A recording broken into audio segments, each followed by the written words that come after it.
I think I have that fear every day. That hurt. You can't afford that these days. Weirdly, tarantulas don't bother me. Did you hear the news on the street? That hit hard. Does my head in. What are their bank statements? Free? Free? Are you kidding me? Why would I do it for free?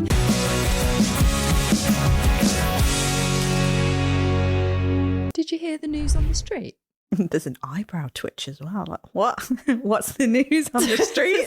The news on the street is that a book came out yesterday. A book came out. A book. Better not just be any book. It's the book. The book of the year. Actually, can I extend it to it's going to be the book of a year and a half? So we can have 2025 with it as well. Yeah, it's going to be the book, full stop. It is the book. And we don't want to labour on the book in this episode because we've actually got a really cool topic that we wanted to discuss today. But we do want to bring to your attention that book, the Let's Talk a Dog Business Strategy, is now available to buy. How incredible is that? On Amazon. On Amazon. Yes, well done. Anywhere else? Actually, I think it will be available on Waterstones shortly as well. Will it? Only online, but yes. How do you know this? From the publishers. Oh, I didn't know this. Clearly don't listen, do I? But yeah, so it will be available on Waterstones, online only, not in store, and on Amazon. So you can pretty much get it anywhere. I want it to be in Tesco's so I can go and do my grocery shop and see myself on a shelf. So yourself on a shelf. I've got Elf on a shelf in my head now because we're heading into Christmas period, aren't we? And I was researching Elf on shelf activities yesterday. Oh God, no. I know, we can't be thinking about that. Yeah, well, you can. But anyway, feeling the fear then, which is what we want to talk about which kind of ties in with that Christmas thing because you are fearful of Christmas and hate it. And I cannot wait for it. I'm not fearful of it. It does my head in. Yeah, I'm not. That's the reason. It's too much. Wow, you are screwed when you come to my house. I know, which is why I'll be avoiding it in the month of, November and December. Cool. So fear. I've had quite a few conversations with our clients over the last couple of weeks, which has prompted me to kind of want to talk about it on the podcast because it's such an annoying thing that our human brain does, isn't it? Like every time you want to do something, you suddenly get like slapped in the face with a nope, can't do that for no logical reason. Well, it appears there's no logical reason. Elaborate. Well, there will be a reason. There'll be a protection around it. Yeah, but I wouldn't say it's not logical though, is it? I feel like it doesn't feel logical, but there will be some logic to it. Elaborate. Give me an example. Well, if you're fearful of something, there's got to be past experiences that have led to that fear. So you've been through things that have created the fear and created the defense mechanisms around that fear and that protection. So it does come from somewhere, but it's trying to figure out where. So interestingly, and I can't remember where I heard this, but I believe when you are born, so you're a brand new little baby in the universe. You've got a weird look on your face. You're a brand new little baby in the universe. And I believe you only have two initial fears. One of which is, where's my next meal coming from? Like, how am I going to get that stuff to keep me alive? I think I have that fear every day. And secondly, I believe it's a fear of falling. You know, like if you ever had those dreams when you wake up and you think, shit, I'm just I'm about to fall out of the bed or something. And you're not. But those are the only two fears that you are born with. Is it not fear of being left alone to fend for yourself? No, that starts to come as your brain develops. Oh, okay. So you're born, brand new, little naked baby, brand new baby. And those are the only two fears that you're born with, and everything else is learnt. Interesting. So it does come from somewhere then. Yeah, but again, it's not logical, is it? Because it's learnt. Yep. It's your experiences, and sometimes it's not even your experiences. So if you think about that newborn baby again, as that child now grows, say for example, and this is something I was actually really conscious of. So I am not a huge fan of the big ass house spiders. Weirdly, tarantulas don't bother me. You wouldn't want one in your house. I wouldn't want one in my house, no, but I'm not suddenly going, oh my God. However, the big, the really big, big house spiders, I'm like, oh God, no. So I was really conscious that if I start freaking out every time I see a spider in my house, the boys are going to adopt that fear. So it's going to be learned from me when they've got, as far as they're concerned, it's like, oh, it's just a spider. Like, it's just another animal. So I could quite easily pass my fear onto them from that. And we were talking earlier, actually, in the car on the way here about how a lot of people's fears around money definitely come in. So for me, I have been brought up with the concept of you must pay off your mortgage. Always get a repayment mortgage. Don't do interest only. Make sure you pay it off. Always have, my mum always used to say to me, make sure you've got 12 months worth of mortgage payments in the bank. I'm like, 12 months? 12 months? Who has You that? can't afford that these days, surely. I barely get by with like paying the bills the next month. Yeah. But all of that is so ingrained in my nervous system to go, maybe I should do that then. And I went on that Growing Your Wealth program the weekend, which you couldn't make it to. And I could see all of the logical stuff there about going, do you know what? If you've got excess cash, then invest it. Don't pay off certain debts like your mortgage, because arguably in 10 years' time, you could grow your wealth more by investing it in various different strategies versus paying off your mortgage. And to me, that makes logical sense. But I know I have that fear internally, and it will be a battle to go, but if I had all that cash, then I'm more inclined to want to pay the mortgage off. Not because I think it's the sensible thing to do, but because that's the message that I've been told ever since I was young. And it gets reinforced as you go along as well, doesn't it? Because there will be other people that have that same opinion, or a lot of people actually have that same opinion. So when we're talking about dog trainers and their fears, look at all the other, their peers are saying lots of things which reinforces their fear, and then makes like if we're saying to somebody, oh, do it this way, and we know it's the right way because it's worked for us and it works for others, there's that fear because it's like, well, everyone else is telling me not to do that.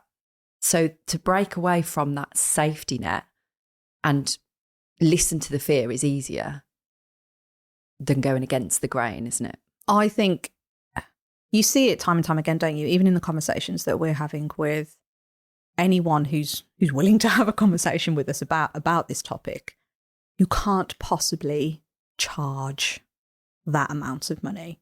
You can't possibly do this. You can't do that. People don't want this. Make dog training affordable. I'm like, what's affordable? What does that mean? Mm-hmm. So your version of affordable could be completely different to mine.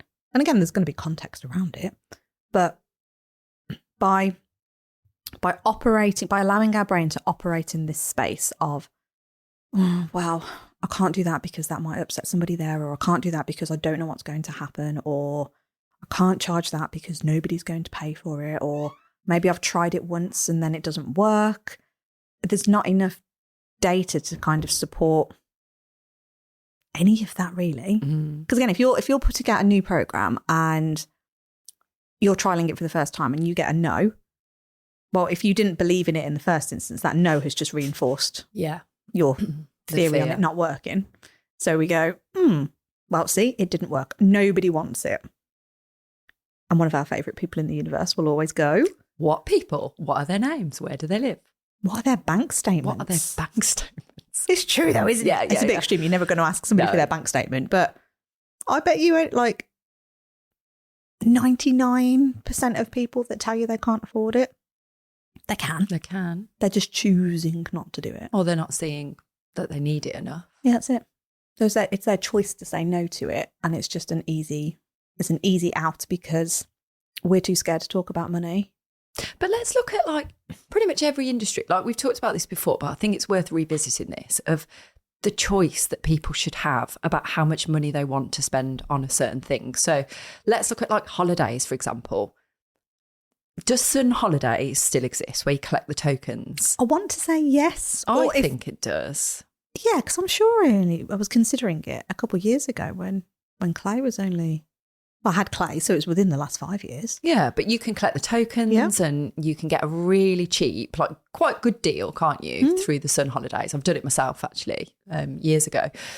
So if you want to go on holiday and you want to enjoy some family time and just be together, go to the seaside or something, you can do that. And if you want a really luxury holiday, you can book all inclusive at a resort abroad and go on all these excursions and trips and all that kind of stuff. But does that detract from one or the other? Like, there needs to be those choices so that everybody can choose which one they want. Yeah. And just because those luxury options exist or the higher price ones exist doesn't mean that they shouldn't. Like, doesn't mean that because what will it do? Take away from the Sun holiday option? It won't. It will just cater for those people who want that, and the other one will cater to the people who want the low budget ones. That's all it is. Same as the supermarket. Different tiers of a supermarket. Yeah. Biscuits, for example. You've got your value, you've got your middle option, and then you've got your premium range one. Why should there not be options for people to decide which one they want? It's not for us to make that decision for them. It's for them to make that decision. Even stuff like hospitality. You can go and watch a football match, sit in the stands, pay whatever. I haven't got a clue what a football match would cost. Or you can go in hospitality and pay a lot more and have a nice warm experience and get free, in inverted commas, free food and free drink. It's a choice for everybody. So why are we making that choice for people is the question we should be asking ourselves. Yeah. And this comes back down to as well, you as the business owner should know who you are catering for. And I think this is where I'm going to give us a really big pat on the back here, because I think we do this exceptionally well. I feel like that's a massive statement to make now, and I'm going to back it up. But I genuinely believe that we do this exceptionally well, both in K9 Business Academy and in the dog training business, because we identify our target audience so well that we are able to cater for every single person within that category, within their own choice brackets, if that makes sense. So let me elaborate a bit more. We have our high ticket programs in both businesses. The reason we have those high ticket, and I think this is something that dog professionals, so everybody listening now, I know there will be a good percentage of you that will struggle with the concept of, air quote, charging higher amounts of money for the exchange of your service. So our view on this, and this was a conversation I was having recently with someone, if you try and cater for everybody on a low ticket, so that low affordability scale, so I don't know, what, like say sub £100, yeah. If you have a service or a product that's around that £100 mark, and that's your bread and butter, that's your signature service, that's the thing that you're offering in order to pay your bills, well, the reality is you are going to have to work a fair amount of time in exchange for that money. I'm going to keep it at 100 quid because it's easier for my brain. So if you were doing 5 hours at 100 quid, well, I mean, arguably, let's face it, 5 hours is probably at 50 quid, isn't it? If not lower. But 5 hours at 100 quid, well, there's £500. But if you've got bill, and I would say in this day and age, I would say on average, somebody really needs at least 2 to 3K a month to survive. Very, very average, pluck a number out of the air. I wish mine was that low. I really wish. That's just my mortgage, £3,000. So by working all those hours to try and get that 3K for you to sustain your business, yes, that's brilliant. Yes, you are catering to people that can then, air quote, afford you. However, what about everybody else that you are now not able to help? And you may be thinking, well, what do you mean? Like, I'm helping as many people as I can, but there's only one of me. So maybe I've got to get staff on. And yes, that is an option. But even then, that person is still also going to reach a capacity. So you're always going to hit a capacity when you are looking at time exchange for money. But if you are looking to really truly try and help as many people as possible and cater for all of these different variances within people's lives. If you lean in on an elevated price point and an elevated product, and call it premium if you wish, you are then looking after you and the business. So remember, like, you are not the business. There's two separate entities. So if the business can operate at such a high quality and high standard, that is going to help you regulate your nervous system. So it's going to keep that little crazy lizard in your head, the lizard part of your brain, which is going, I need safety, help me, like, just make sure I can survive. When that's looked after, look at all the extra time you've now got available to you to be able to do things like free content, YouTube channels, Facebook groups. You could even offer free one-to-one work if you so chose. Like, you've got so much choice to do it because you're actually catered for. But if you're always offering not enough to cover your own bills, well, how is that helpful? So yes, you could be helping others, but you're not helping yourself. And actually, by you not helping yourself, you're not helping your family or your friends, because it impacts everything else. Mm. And also, let's think of the quality of that low ticket service compared to something which would be higher ticket, longer, probably delve into the problems people are experiencing better and have a better result for people as well. So if you're looking at it in a holistic way, and that ripple effect, that's surely got to come into it as well. There is only so much somebody's going to get out of a sub £100 service. So let's say that's a puppy class type service. The quality of that, of your time and your knowledge in that, is got to be split however many ways. And are they actually going to receive all of the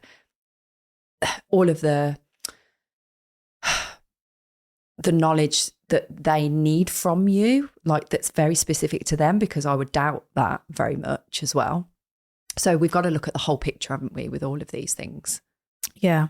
And I think the fear around money specifically, I'm going to say it's in the top 3 of reasons why people won't do anything to their business, or they'll go, no. And then you get that deflection piece, don't you, where actually it's not your fault, it's everybody else's. Yeah. Like, the clients don't want to pay it. People don't want to pay it. People don't want to invest. Oh, here's a good one for this time of year.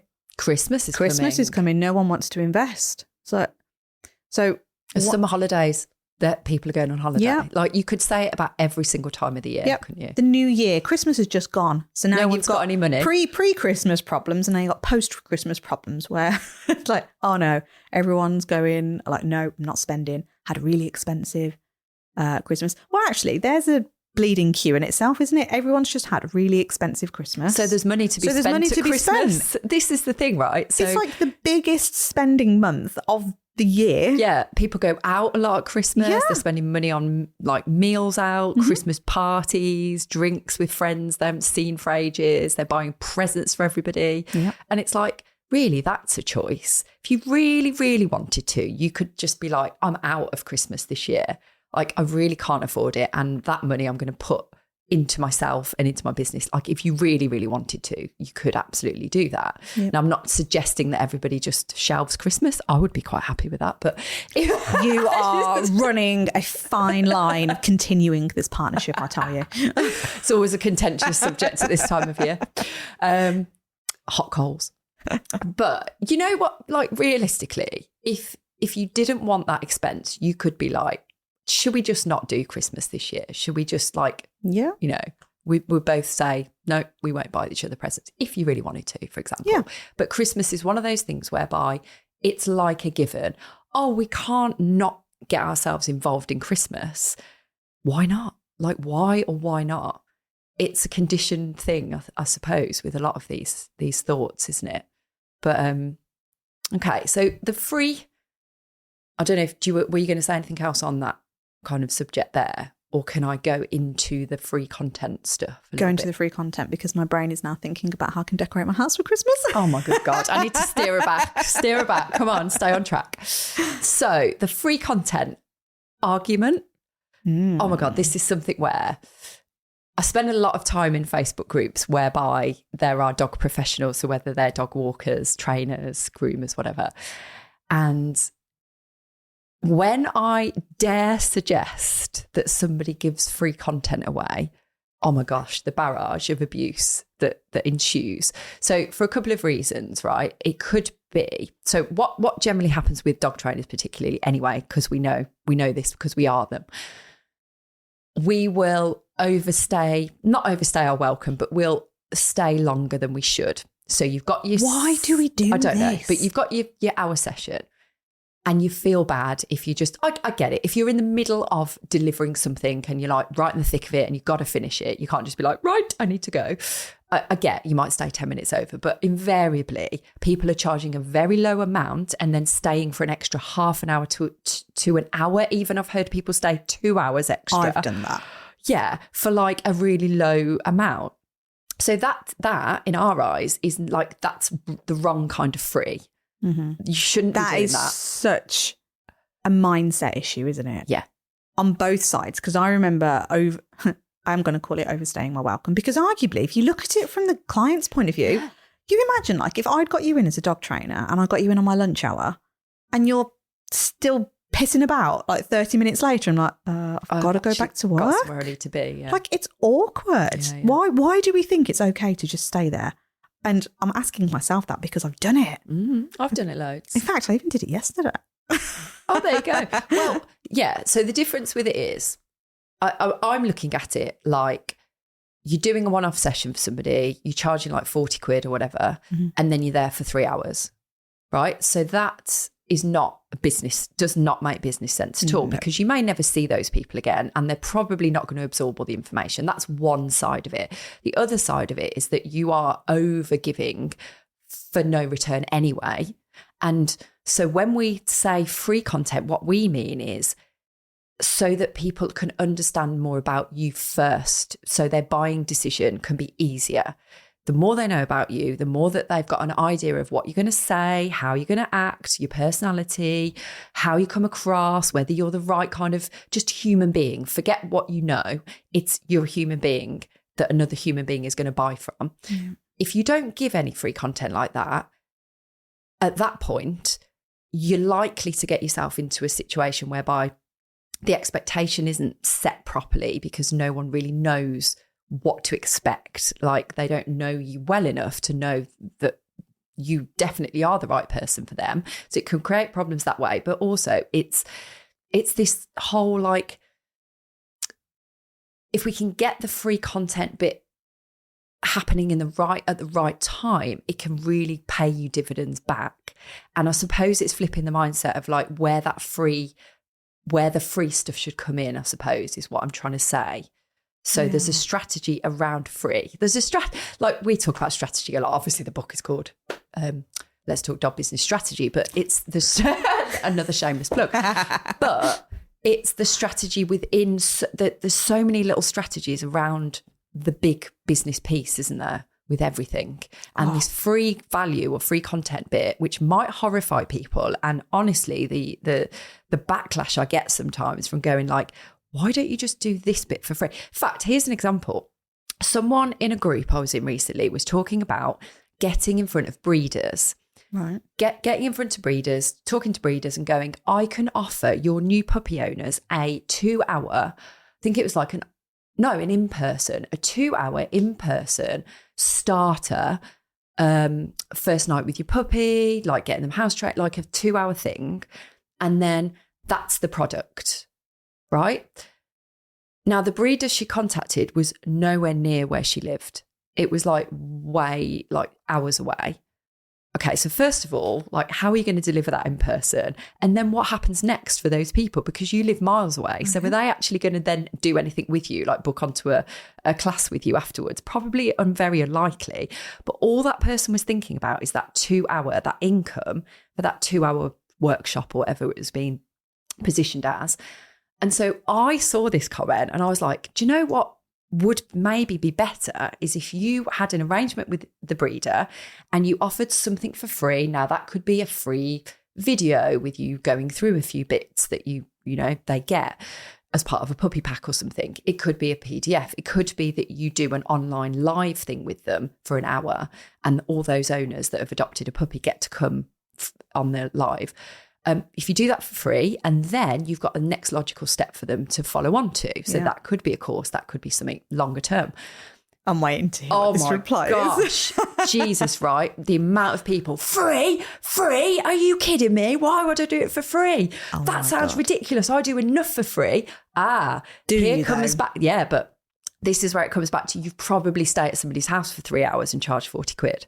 So what else would somebody be doing for free then? Well, I'm guessing it's just free advice on a phone call. Someone rings up and says, I've got this problem, and people give free advice on the phone. Now, that's another reason where we wouldn't be giving free advice, because they're not going to take it. No. They're not going to implement it anyway. You can't ever give advice though, can you? Because you don't know the context. No.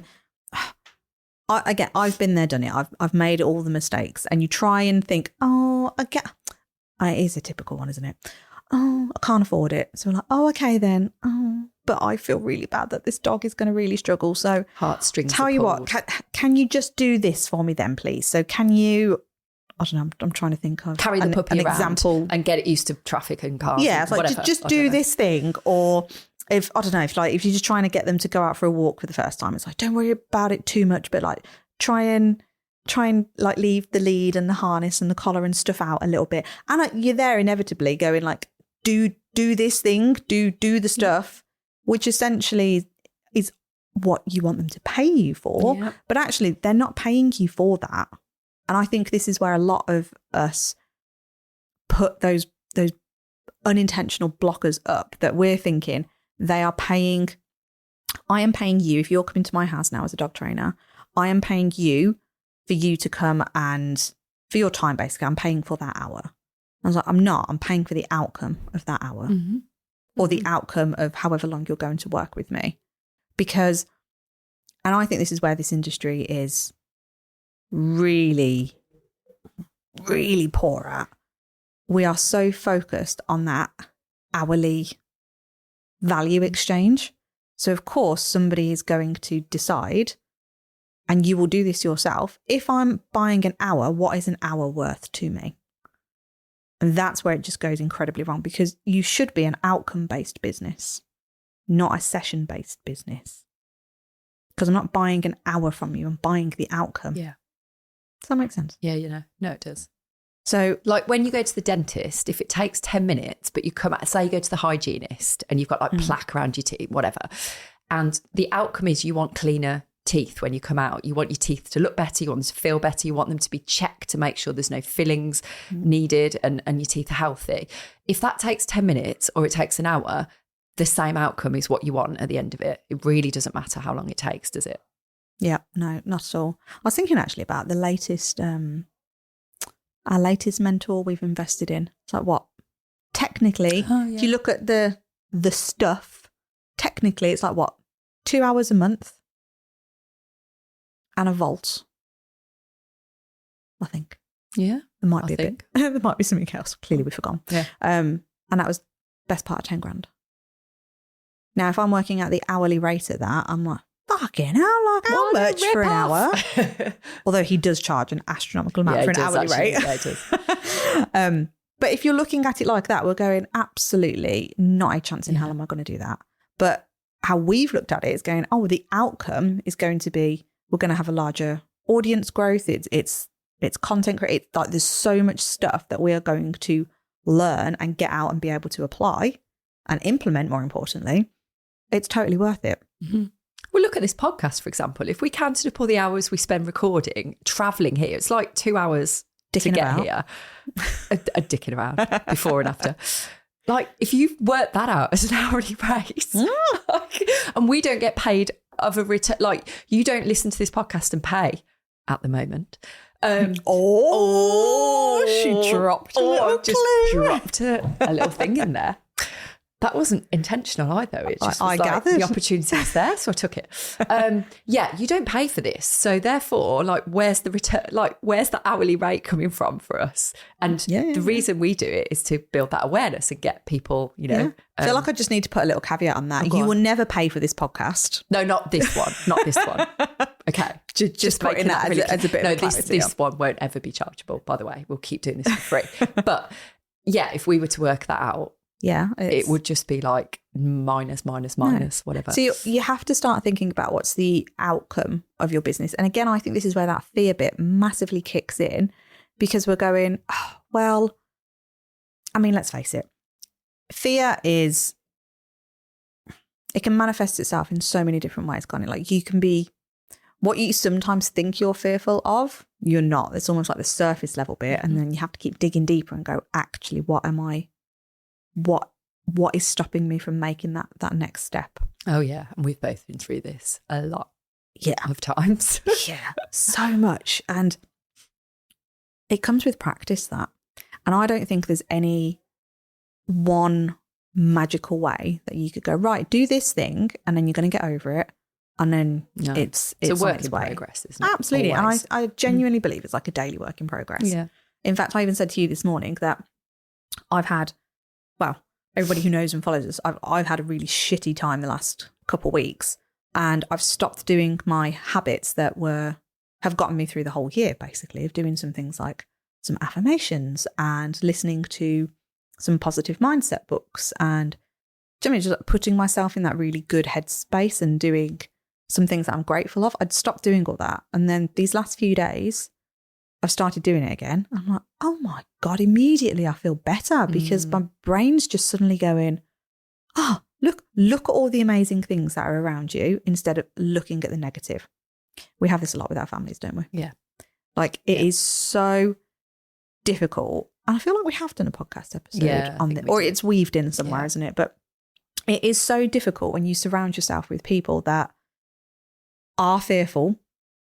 And going back to, that little newborn baby, everything is learnt. So whoever you are hanging around with, their fears are going to seep into your brain. They will absolutely take over, and you will start thinking and feeling the same way that they do.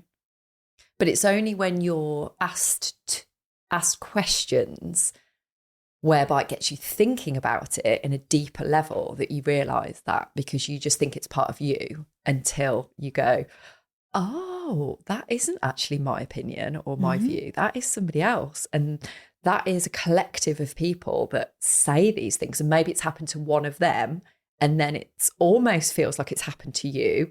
And that thing about people won't pay, has actually anyone ever said they're not going to pay? Has anyone said with the fees you're currently charging, they can't afford it? Probably not. But they've heard someone else that's had that experience, and then they've gone, well, that will happen to me. I know that's going to happen to me if I do it in my area, because my area is not affluent. My area hasn't got loads of money, nor have ours. But people pay it. they pay it. Do you know? And I know we've said this before, but again, like these people, all these people out there, they do not determine how much is expensive or how much is cheap. In fact, an exercise we get pretty much all of our clients to do is go around and ask people in your life, like ask your friends, ask your family, ask your neighbours, ask people that you know, without context, which makes it difficult, but without context, give me a figure that is expensive and give me a figure that is cheap. If out of even 10 people, if even out of 5 people, if you get the same figure time and time again, I will be highly surprised. Yeah. And the point of that being, you can't determine what somebody else believes is expensive or cheap. You just can't do it. No. And it can range from someone saying £100,000, like a price of a flat, to £100 is expensive. Yeah. And from 5p to 100 quid is cheap. Yeah. And that's it. And then when you start applying the context, other factors are going to start coming into your brain, because again, other people's opinions will lead you to believe like, oh, that's expensive. I'm going to pull in Gareth here as an example as well, because that wealth creation bit that I've just come back off of, he's adamant that he doesn't want us investing in that. Mm-hmm. But that's a fear thing of, it's unknown. What's the point? Do the safety net of no, pay the bits off that you need to. You don't need to go and invest in creating more wealth. Your job creates that. Yeah. Or the thing that you know what I mean? Like the business, the service, that's how you make your money. Yeah. No other means. But that's a fear bit, because it's the brain going, I don't know anything about this. I'm not certain. But that will have come from somewhere as well. Yeah. And it's, right, how do we start coming over this? So I think when you are looking at almost the life you want to create and the business that you want to have, because they do kind of come hand in hand, especially when you're an entrepreneur. Like for us, it's the most exciting bit. And it's like we get to almost play like the little puppeteers with our own life and be like, oh, look what we can do today. Look over this. But start thinking about what that life could look like and start retraining your brain to go, allow yourself, like, dare to dream a little bit bigger. It doesn't have to be super massive big. Like, in some cases, where would you rather be? Like 10 steps ahead, ideally, potentially. And those 10 steps for everybody are going to look incredibly different. Like, even for me, 9 years ago, when I was doing dog training as a side hustle to the job, my next step was, oh my goodness, wouldn't this be amazing if I could do this full time?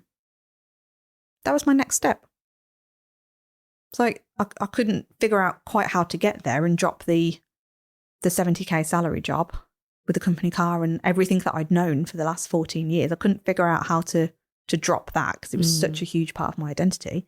But I knew I wanted more of the dog training. Didn't know anything else, didn't really think about it as a business. I was just like, I just want to be doing that full time. So you take that step forward and it's scary, but I did it. Yep. And then you figure out the next bit and you take the next step. But also you can almost reverse engineer it a little bit. So I'd look back at when the jobs I had before being a dog trainer were always unsociable hours. Like pretty much every job I've ever done has been unsociable yours have been hours. Really dodgy hours. Yeah, working Christmas, working like bank holidays, like working evenings and stuff. And so I started doing hotel and pub work. So anyone who's done that before will know you just basically don't have a life for a lot of it.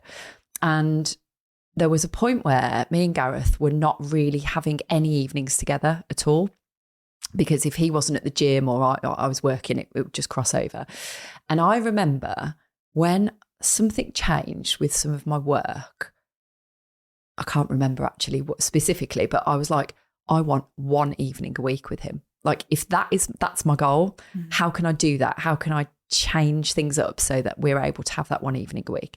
And then that one evening a week went to 2 evenings a week. Like I really like that. I want another one and another one and another one. And then it wasn't me just going, right, I'm not working evenings anymore. It was like a gradual thing of going like, how can I change that bit so that I can achieve that goal and then the next goal and the next goal. And then when I changed my dog training model completely, I was like, I don't want to work any evenings. Like I've now got so used to having them and enjoying them and having a bit of a life again that it's non-negotiable, and I won't work that well. I wouldn't work evenings at that point. I was like, I'm not doing it because I've got that boundary in place for me, and because I've had so many years of doing it and just feeling like I'm missing out on things, and you know, there's events that I couldn't go to, and you know, whole weekends I couldn't do stuff, and I was just like, I'm not doing that anymore. But that was, for me, that was like a small thing probably for most people, because there's loads of people that never work evenings and weekends and it's just a given that you'd get them. But for me, I was like, no, that's big. Like I need to make this happen. How can I do it? And how can I do it? Like you could do it suddenly, but in my, like the way I work, I was like, I need to do this gradually so that it's, you know, it's comfortable for me. And that's what I did. And I didn't work any evenings for like a few years, and I loved it. And you know what? What's interesting on that is you identified for you that you needed to go slow. Yeah. You needed to do those little like micro commitment movements to move that needle. Whereas now, I don't think you'd do that. No. I think you'd have gone all in. Yeah, I would. But the point of that is when you start to stretch your comfort zone, like you can make bigger decisions next time. But you have to start somewhere. Yeah. Because let's face it, if you don't change anything, nothing is going to change. So if you allow your brain to take over and be controlled by fear, be controlled by the unknown, be controlled by everybody else's opinion of what you should be doing with your business, nothing is going to change. And if you've got an inkling in you to say that something needs to change or you're not happy with something, only you can change it.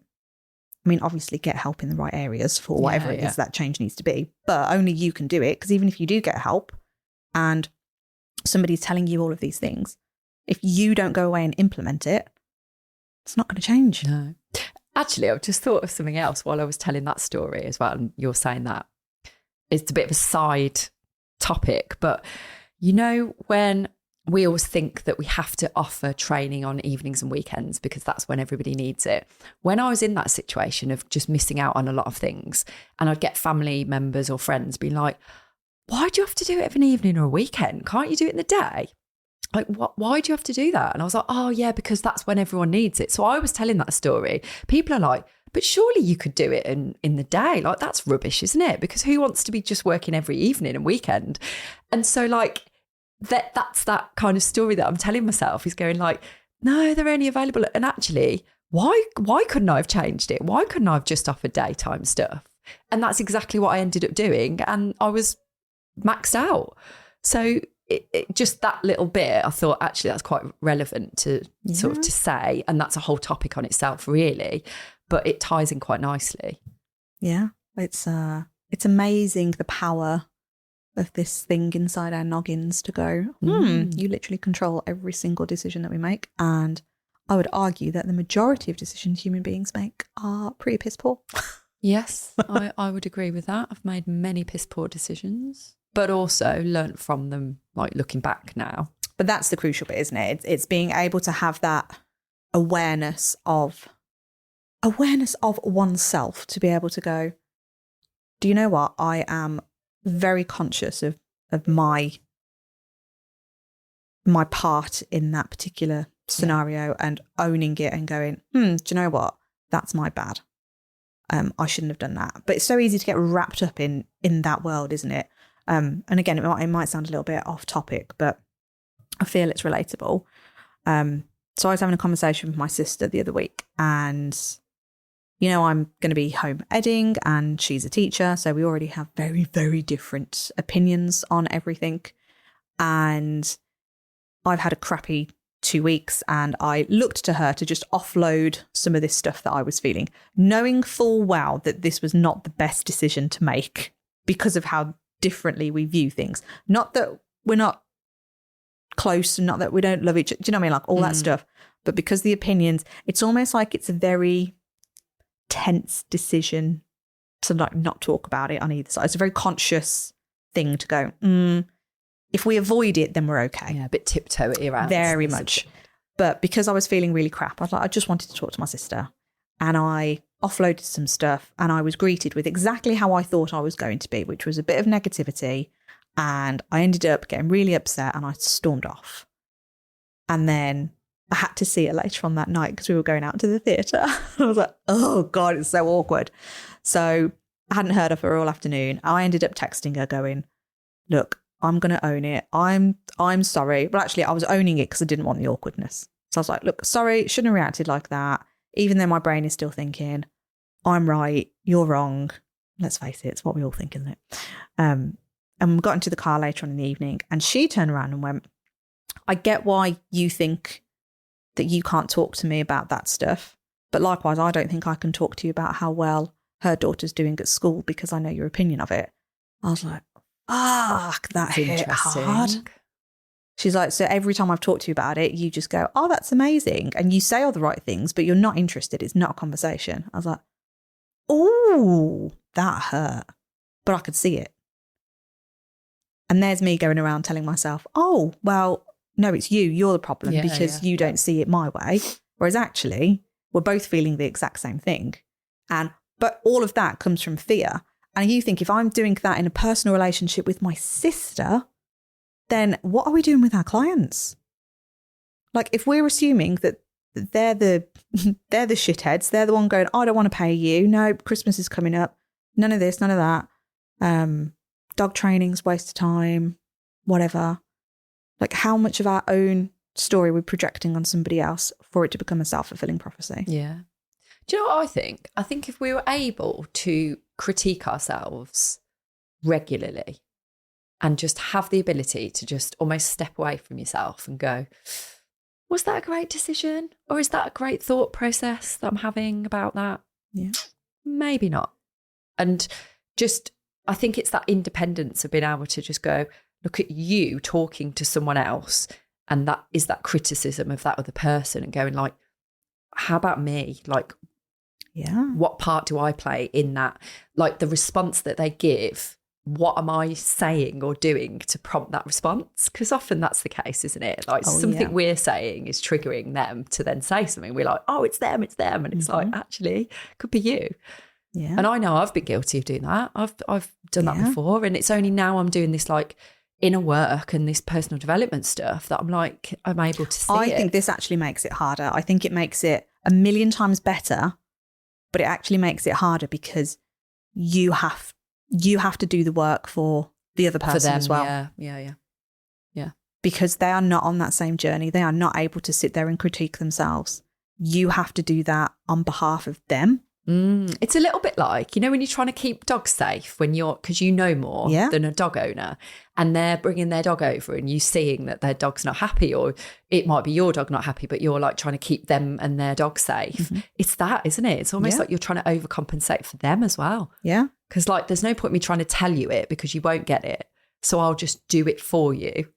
And then it was easier for everyone. Whilst also trying to bring them along on the journey, trying to still have a normal human to human conversation.